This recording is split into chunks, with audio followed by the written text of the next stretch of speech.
और खासकर प्रधानमंत्री $5 ट्रिलियन इकोनॉमी की बात करते हैं, उसके लिए जरूरी है कि हमारा इंफ्रा बहुत मजबूत हो। आपने प्रशासनिक अनुभव और अब मंत्री के तौर पर पिछले कुछ सालों में जो देखा है, हम कितना आश्वस्त हो सकते हैं आपके जरिए कि ये सपना कितना नजदीक है और वर्तमान में ऊर्जा की स्थिति, बिजली की स्थिति कैसी है? देखिए, ये हम लोग की सरकार, प्रधानमंत्री मोदी जी की सरकार में हम लोगों ने बिजली के क्षेत्र में एकदम आमूल परिवर्तन कर दिया। आमूल परिवर्तन, फंडामेंटल डिफरेंस। हम लोग की सरकार आने के पहले करीब 18,457 गांव थे जहां बिजली नहीं पहुंची थी। लाखों टोले और बजरे थे जहां बिजली लोगों ने देखा नहीं था। 2,90,00,000 घर थे जिनको बिजली का कनेक्शन नहीं था। ये सोचिए, आजादी के 70 साल बाद भी ये स्थिति। ये प्रधानमंत्री मोदी जी ने हम लोग को टास्क दिया कि एक तो हर गांव और हर मजरे और टोले को बिजली से कनेक्ट कर दिया जाए। इसके लिए उन्होंने करीब 1000 दिन का समय हमें दिया। हमने वो काम 987 दिन में हर देश के हर गांव और हर टोले तक बिजली पहुंचाए। बड़े वो लेह में क्यों नहीं और अरुणाचल में क्यों नहीं। उसके बाद उन्होंने ये चैलेंज रखा कि अब हम हर घर तक बिजली पहुंचाएं। तो यह भी हम लोगों ने कर दिखाया। करीब 2,90,00,000 घरों को हम लोगों ने 19 महीनों में बिजली का कनेक्शन दिया। ये इंटरनेशनल एनर्जी एजेंसी का कहना था कि इतनी बड़ी संख्या में इतने कम समय में बिजली का कनेक्शन दुनिया में और कहीं नहीं दिया गया।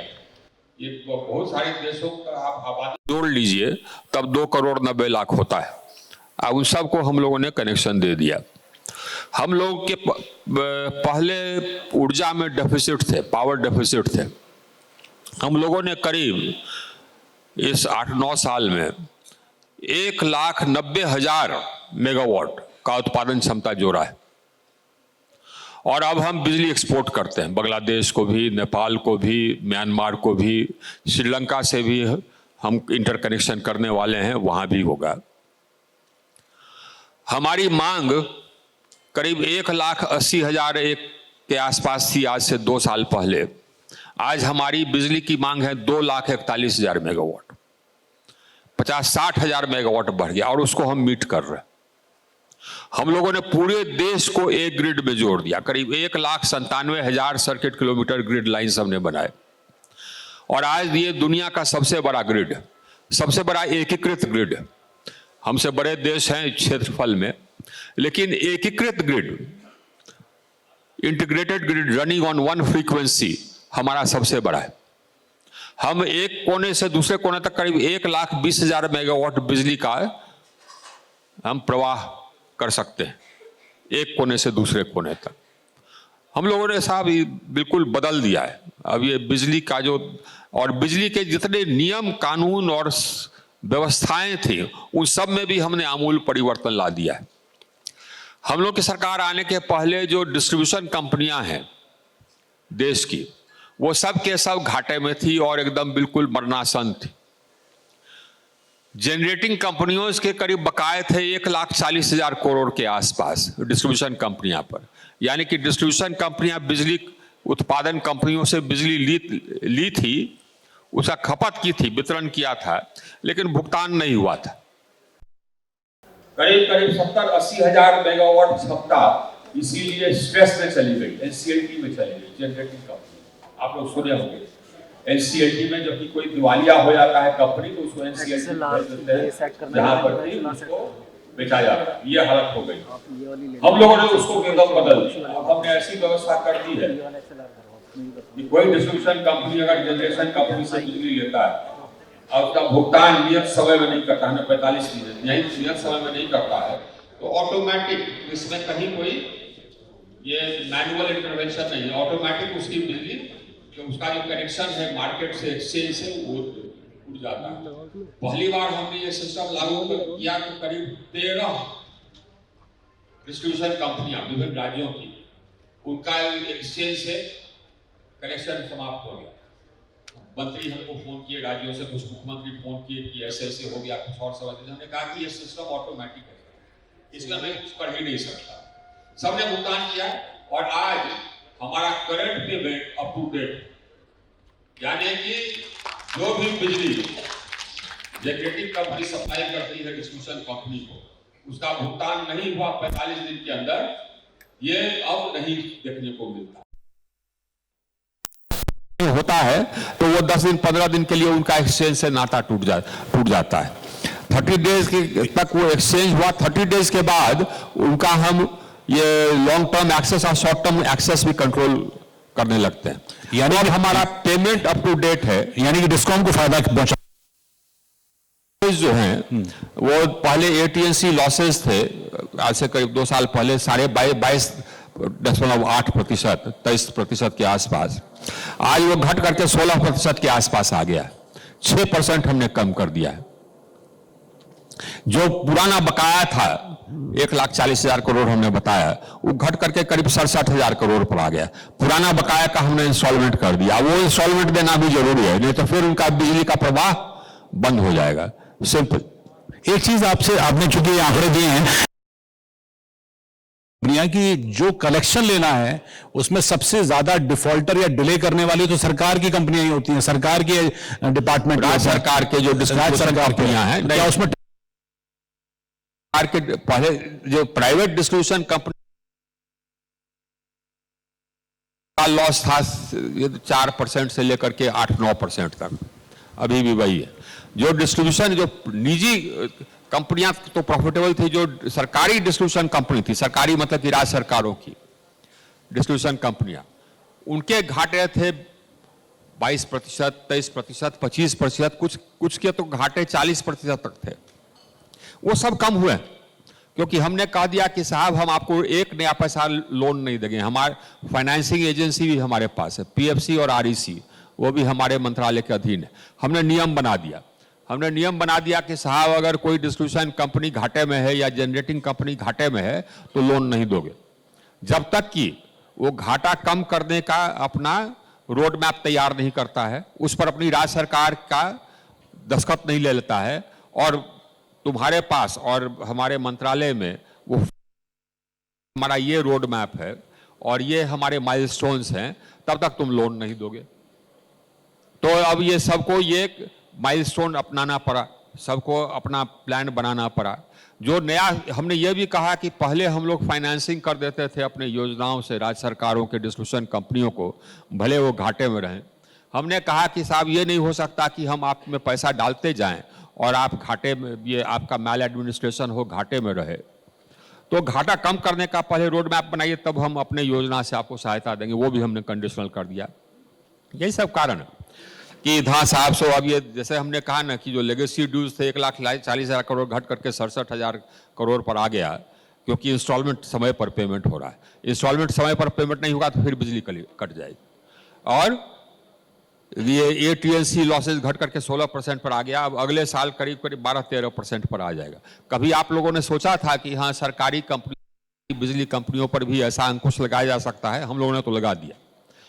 और ये इतना कुछ यूनियन वगैरह चूचा हल्ला वो लगा किया, हमने कहा नथिंग डूइंग, ये होगा, और ये हुआ। एक सरकार का बहुत जोर ये भी है कि अब फॉसिल फ्यूल से हम रिन्यूअल पे जाएं, और चूंकि आपके पास वो सरकार का नहीं है भाई, ये दुनिया का है। दुनिया का मांग है क्या कि ग्लोबल वार्मिंग हो रहा है, क्लाइमेट चेंज हो रहा है। ये हम लोग का अर्थ का जो एवरेज टेम्परेचर है 0.8% बढ़ा है। अब ये लोगों का मानना है, एक्सपर्ट्स का मानना है कि इस इंक्रीज इन टेम्परेचर को 2 डिग्री से नीचे हम लोग को रखना आवश्यक है, नहीं तो बहुत सारे देशों में त्रासदी आ जाएगी। बहुत सारे जो आइलैंड नेशंस हैं वो डिसअपियर कर जाएंगे, समुद्र का तट लेवल बढ़ जाएगा। तो पूरी दुनिया में अब ये हो गया है कि नहीं साहब, सो हमको अब ये अपना एमिशन कम करना है। तो एमिशन कम करने के लिए यह भी आवश्यक है कि जो हम बिजली बनाते हैं फॉसिल फ्यूल से, तो फॉसिल फ्यूल में खाली कोयला नहीं है, फॉसिल फ्यूल में नेचुरल गैस भी है। हमारे पास कोयला है, हम कोयला से बिजली बनाते हैं। अब कुछ दूसरे देशों के पास नेचुरल गैस है, उससे बिजली बनाता है, वो भी फॉसिल है, उसमें उसको भी जलाइए तो कार्बन डाइऑक्साइड निकलता है। अब अमेरिका के पास शेल है, उससे तेल बनाता है, उससे बिजली बनाता है, वो भी फॉसिल है। तो ये हुआ कि फॉसिल फ्यूल से बिजली बनाने का काम को कम करके रिन्यूएबल एनर्जी से बना दिया जाए। इसमें भी हम अग्रणी हैं। हम लोगों ने ये देखिए साहब, एक चीज ध्यान रखिए, ये जानना चाहिए सबको, दुनिया में जो कार्बन डाइऑक्साइड का लोड है ना, जिसके कारण कि टेम्परेचर इंक्रीज हुआ है, उसमें हमारा कंट्रीब्यूशन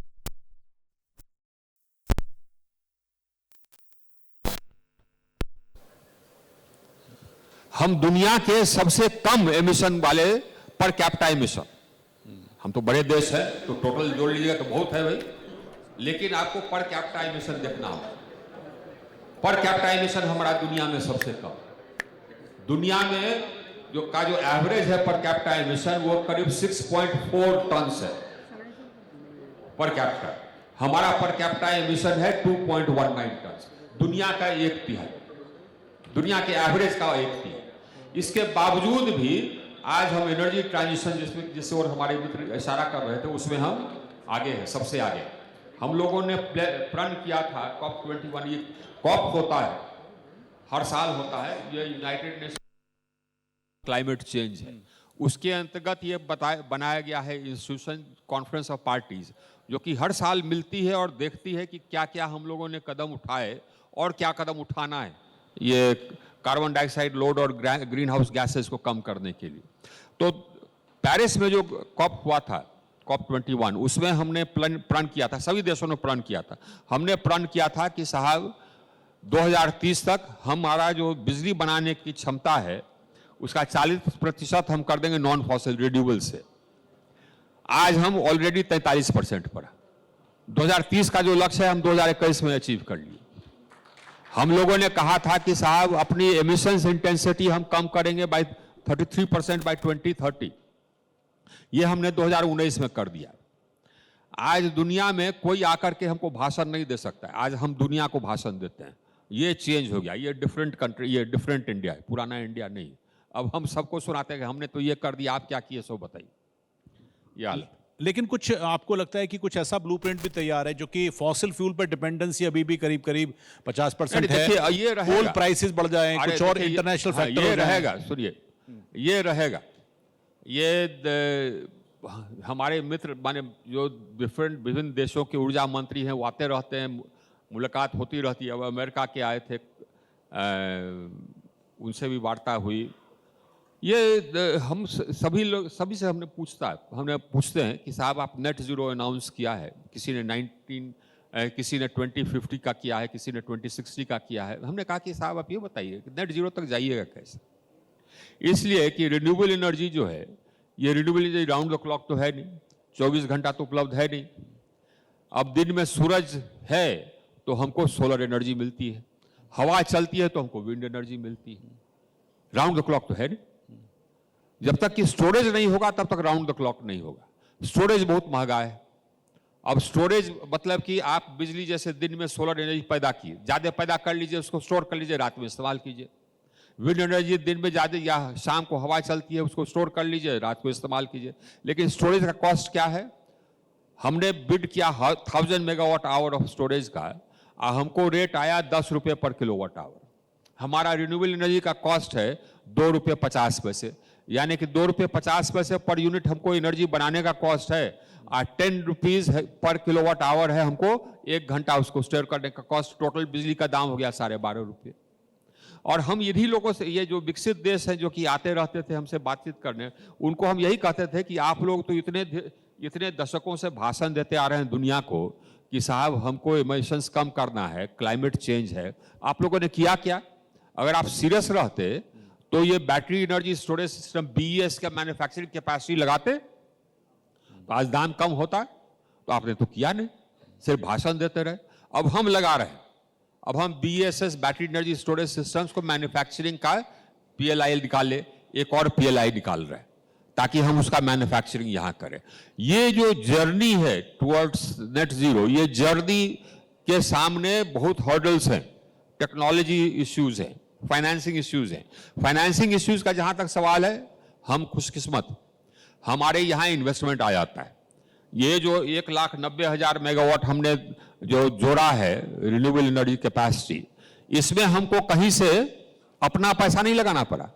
हम बिड करते हैं और ये इंडस्ट्री आकर के लगा देती है। जितने दुनिया के मेजर फंड्स हैं वो सब हमारे यहाँ इंडस्ट्री में इन्वेस्टेड है।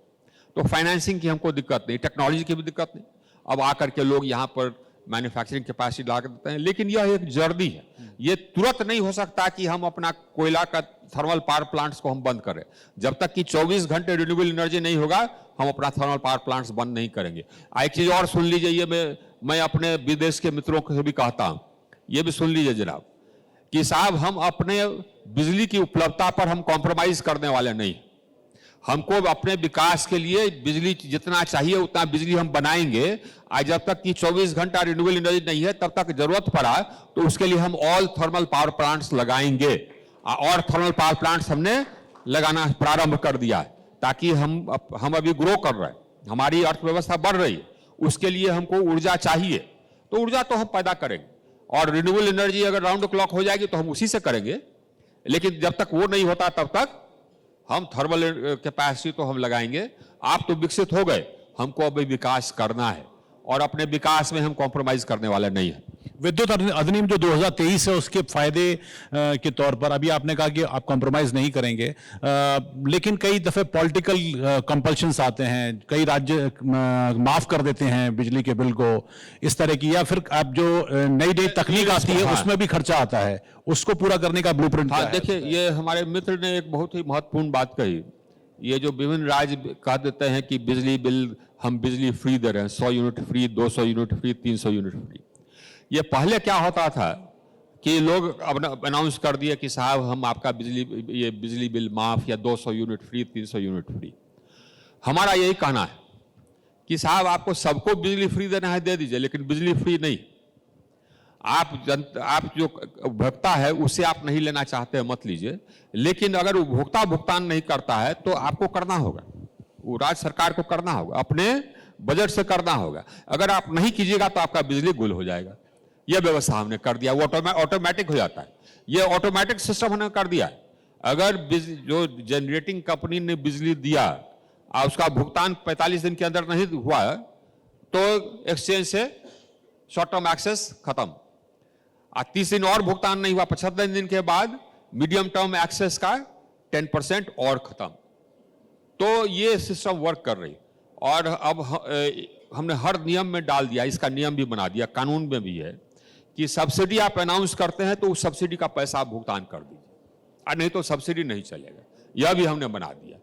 तो अगर ये राज्य सरकार सब्सिडी दे रही है वो दे, लेकिन बिजली का भुगतान उसको करना होगा। यानी कि सरकार से आप पूरी कर लेंगे। जो अनाउंस करता है सब्सिडी, उसका यह कर्तव्य है कि वो सब्सिडी का पैसा दे।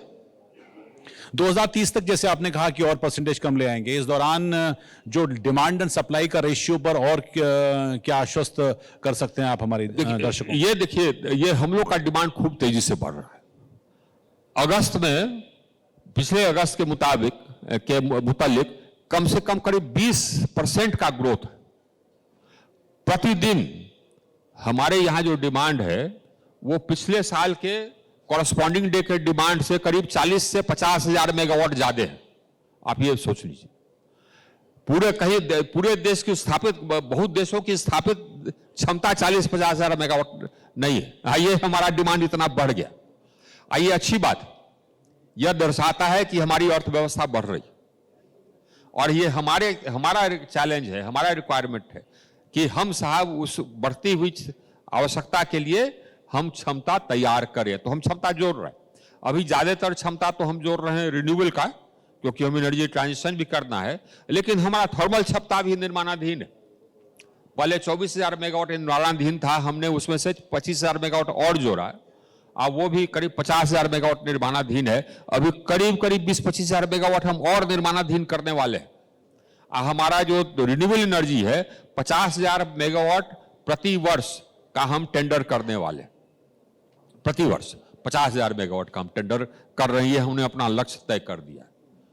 तो जिस गति से हम बढ़ रहे हैं, जो जिस गति से हमारी क्षमता बढ़ रही है, और किसी देश की बढ़ नहीं रही। आखिर में एक सवाल, आपने चूंकि डिस्कॉम के जितने भी प्रॉब्लम्स हैं उसके बारे में बताया, डिमांड एंड सप्लाई का, जब मंत्रालय में संभाला था आपने और आज की स्थिति में कितने जमीन आसमान का अंतर, कितना जमीन आसमान का अंतर है। बहुत बहुत धन्यवाद। उम्मीद है कि ये जमीन आसमान का अंतर हम सबको महसूस हो, क्योंकि कई तरह की चीजें आती हैं। आपने समय निकाला अपने विजय शेड्यूल में। आर के सिंह जी, आपका बहुत बहुत धन्यवाद।